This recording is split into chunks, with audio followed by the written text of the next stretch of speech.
el primer gobernador de la historia del PAN en ese estado, hace jefe de la policía a un narcotraficante. Ellos que gobernaron México por décadas con el narco metido hasta las orejas, ahora salen a rasgarse las vestiduras y gritan que es traición a la patria. Son partidistas de pacotilla. Cuando les tocaba a ellos era presunción de inocencia, no hay pruebas. ¿Y ahora que le toca a Morena, quieren sangre? Periodista explica perfectamente el origen del problema en Sinaloa y de paso le da clases de historia al PRI y al PAN. Al comunicado que saca el PRI. El PRI empieza este tuit que es un acto de hipocresía, un círculo mediático, es terrible, está celebrando a Alito Moreno, es el más feliz de todos después de Lili Telles, diciendo Morena es un narcopartido, confirmado. Estados Unidos señala formalmente que el gobernador de Sinaloa, Rubén Rocha Moya, y da la lista muy larga, por presuntos vínculos de tráfico de drogas, armas, evidenciando vínculos directos con el crimen organizado. Hasta ahí nada es mentira. Después dice, no es menor, estas acusaciones confirman lo que millones de mexicanos viven todos los días. La violencia y el control territorial del narco, la impunidad no son casualidad. Son consecuencia de un gobierno que ha tolerado, encubierto, incluso participado en estas redes. Eso simplemente no es la verdad completa. Se ha reducido todos los índices de presencia del crimen organizado y del crimen común. Todos los que se miden se han reducido. Estábamos peor con Peña Nieto. Esa no es una opinión, es la verdad, la realidad. En todas las métricas, aún en percepción, la gente se sentía más insegura, tenía más miedo con Peña Nieto. En todos los delitos estaban peores con Peña Nieto. No hay uno solo que estuviera más bajo. No existe. Continuemos. Morena no solo falló en garantizar la seguridad, es responsable del crimen de violencia que hoy azota al país. Nadie más que el PRI ha hecho esa acusación. No se sostiene en términos jurídicos, es circo mediático. Estados Unidos no hace una imputación en contra ni de la presidenta ni del partido. Hace una imputación en contra de 10 ciudadanos en particular con nombre y apellido. Exigimos una cosa clara, investigación a fondo y detención inmediata de todos los involucrados. Exigimos que se viole la Constitución, es lo que están exigiendo. No hay elementos jurídicos, no se puede, sería una dictadura. Sería lo que han dicho que Claudia Sheinbaum es. Eso es lo que lo que están pidiendo. Que Claudia Sheinbaum se convierta en una dictadora y que ignore la ley y el Estado de Derecho mexicano. Ahora, al PRI quizás y se le ha olvidado todo el resto de gobernadores que han tenido en prisión. Yo creo que es eso. A Alito Moreno se le ha olvidado que tiene una larga lista de elementos de sus propios cuadros que han pasado por la cárcel. Por ejemplo, la siguiente, a Flavio Romero Velasco, gobernador del estado de Jalisco entre 1977 y 1983. Hay muchísima gente que sigue con vida, fue detenido en el 98 por lavado de dinero y por estar asociado delictivamente con el cártel de Juárez. Estuvo preso en Almoloya de Juárez, fue liberado condicionalmente después de que cumplió su sentencia, una sentencia muy grave.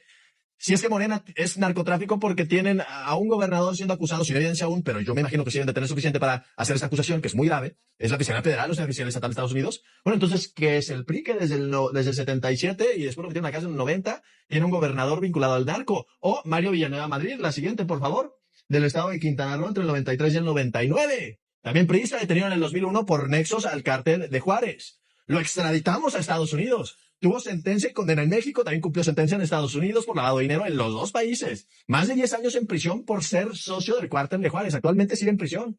Está en la cárcel. Actualmente está en prisión por estos mismos delitos. La siguiente, por favor. O Tomás Yarrington. Tomás Yarrington no fue hace tanto tiempo. Tomás Yarrington Rubalcaba, gobernador de Tamaulipas del 99 al 2004. Estuvo prófugo de la justicia muchísimo tiempo, también priista. Fue detenido en Italia en el 2017. También lo extraditamos a Estados Unidos. Se declaró culpable de lavarle dinero. Él mismo lo aceptó, ni siquiera compitió contra los cargos. Culpable se declara de lavarle dinero, de ser socio al cártel del Golfo y a los Zetas. Narcogobernador, cumplió sentencia y fue repatriado después. Está en México. Eugenio Hernández Flores. Siguiente, por favor, de Tamaulipas. 2005 al 2010, no fue hace tanto tiempo. Fue durante el sexenio de Felipe Calderón, lo detuvimos en el 2017 aquí en México por asociación delictuosa y lavado de dinero con vínculos al cártel del Oeste. Estuvo preso durante muchísimo tiempo en centros federales. Jesús Reina García de Michoacán, gobernador interino 2013, detenido en el 2014 por delincuencia organizada y protección a los caballeros templarios. Más de 4 años en prisión, lo liberaron en el 2018 porque se declaró que no hubo suficiencia de pruebas. Todos sabemos qué significa eso, colusión con el Poder Judicial, igual socio del narco. O Jorge Juan Torres López de Coahuila, gobernador interino después de Humberto Moreira en el 2011, procesado y condenado en Estados Unidos por conspiración y lavado de dinero vinculado al narcotráfico. 36 meses en prisión y después lo liberaron en el 2021. O Roberto Sandoval Castañeda, gobernador de Nayarit del 2011 al 2017, hace nada. Lo detuvimos en el 2021 aquí en México por lavarle el dinero al narco y operaciones con recursos de procedencia ilícita, en particular al cártel Jalisco Nueva Generación y a los del Clan Leiva. Está en prisión hoy. Mientras Alito Moreno está señalando que Morena debe de desaparecer, porque ya le hicieron una solicitud al INE que lo desaparezcan a partir de esto, no va a suceder, nada más no hay elementos, no entienden de derecho, es un terrible abogado Alito Moreno, es nada más un gran cirquero político. Mientras eso sucede, tiene un gobernador en prisión en el separeso número 4, El Rincón. Ahí está. Ahí en este momento está Roberto Sandoval por lavarle dinero al cártel Jalisco Nueva Generación. ¿Acaso se les olvidaron todos estos gobernadores? Al PRI, al PAN también tiene varios. Señalamos del PRI nada más, porque es quien hace la acusación de que Morena es un narcopartido. Entonces, ¿qué es el PRI? ¿Se les olvidaron que terminaron tras las rejas por proteger a narcotraficantes? ¿A desviar millones y millones de pesos y lavárselos al crimen? ¿Convirtieron a sus estados en feudos del cartel? ¿Se les olvidó nada más? Se los recordamos con mucho gusto. Ellos que gobernaron México por décadas con el narco metido hasta las orejas, ahora salen a rasgarse las vestiduras y gritan que es traición a la patria. Son partidistas de pacotilla. Cuando les tocaba a ellos era presunción de inocencia, no hay pruebas. Y ahora que le toca a Morena, quieren sangre, quieren la cabeza en bandeja de plata de Rubén Rocha Moya. Es un cinismo asqueroso. Y ahora, nuevamente con el PAN. Otra persona que les quiero presentar, esta persona es Mario López Valdés. Mario López Valdés le dicen de otra manera, es el Maloba. Así es como le dicen en todo el país, en el estado de Sinaloa en particularmente, Mario López Valdés, Maloba. Fue gobernador del estado entre el año 2011 y 2016. Cuando yo era un niño, era el gobernador panista, el primer gobernador de la historia de Sinaloa siendo panista. Y ahora les presento a su mano derecha en materia de seguridad, este señor. Esta persona se llama Jesús Antonio Aguilar Íñiguez. Jesús Antonio le dicen el Chuitoño, ya falleció, descanse en paz. El Chuitoño resulta que operaba en Sinaloa como uno de los grandes líderes del crimen organizado. En esos momentos había una persona que dominaba Sinaloa, todavía no estamos hablando del Mayo Zambada, de Chapo Guzmán, Rodolfo Carrillo Fuentes, el Niño de Oro. Era el hermano de Amado Carrillo Fuentes, el Señor de los Cielos, y de Vicente Carrillo Fuentes también. El hermano, Rodolfo Carrillo, de quien hablábamos hace un momento, fue asesinado en el 2004, a las 4 de la tarde, en un estacionamiento de un centro comercial de la Plaza Cinépolis, en el Boulevard Pedro Infante. Está a unos metros del Congreso del Estado, ni siquiera un kilómetro, a metros nada más. Y en el fuego cruzado en la plaza comercial, el Niño de Oro, narcotraficante comprobado, traía una serie de escoltas que estaban conformados por agentes de la Policía Ministerial del Estado. La corporación a cargo de Jesús Antonio Aguilar Íñiguez, en los tiempos 2004, estamos hablando, todavía no llega el Maloba, del gobierno del Estado, del priista Juan Millán. Un día después, el subprocurador de investigación especializada en delincuencia organizada, Seido, le dicen, estamos hablando a nivel federal, José Luis Santiago Vasconcelos, reveló a un diario de la Ciudad de México que investigaban al exfuncionario por vínculos con los hermanos Carrillo Fuentes. Estamos hablando del Chuitoño, de quien hablamos hace un momento, lo están investigando. 28 de mayo de 2010, la PGR publica una lista de los delincuentes más buscados del país. 5 millones de pesos estaban ofreciendo para información que diera con su captura. Los más buscados, 28 de ellos.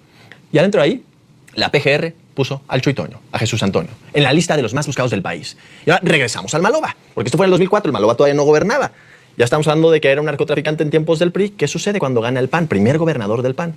El Maloba rescata a Jesús Antonio de la orden de aprehensión que tenía, de que era uno de los hombres más buscados de toda la República Mexicana, y lo hace de nuevo el mismo cargo que tenía cuando era el guardaespaldas del hermano del Señor de los Cielos. Lo hace director de la Policía Ministerial del Estado, el primer gobernador de la historia del PAN en ese estado. Hace jefe de la policía a un narcotraficante, al hombre que era el encargado de la seguridad de un narcotraficante y por lo tanto también era narcotraficante.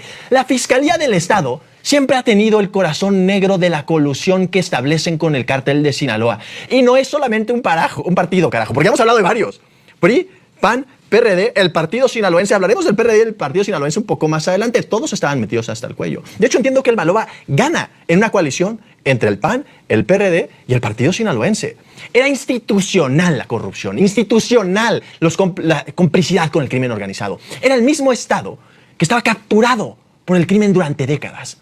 En efecto, Maloba fue electo por el PAN, MC Convergencia, en ese momento se llama así. No es una refundación, nada más cambiaron de nombre, pero no refundaron el partido. No perdieron el registro, solamente cambiaron el nombre, PT y PRD. Ahí estaba. Esto es el diario oficial de la Federación, extraído del acuerdo 9-044. Extraído literal del diario oficial de la Federación de cuando se publica esta alianza con Maloba de Corazón por Sinaloa. Todos fueron juntos a postular a un narcotraficante.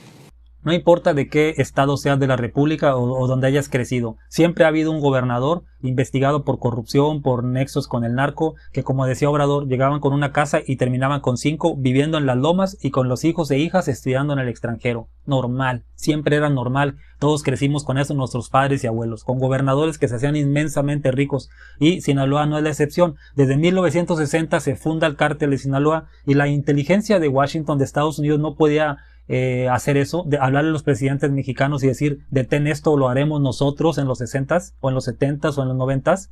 Tiene que llegar un partido nuevo, un movimiento nuevo que aumenta el salario mínimo, que pone 40 horas a la semana a los trabajadores y trabajadoras, que le devuelve la dignidad al país para que llegue un gobierno extranjero decir, este Rocha Moya es el malo, este sí, no los de antes, como el primer gobernador panista de Sinaloa, como brillantemente dice el joven Maloba, que lo primero que hace es contratar a un narcotraficante, o todos los gobernadores que dijo del PRI.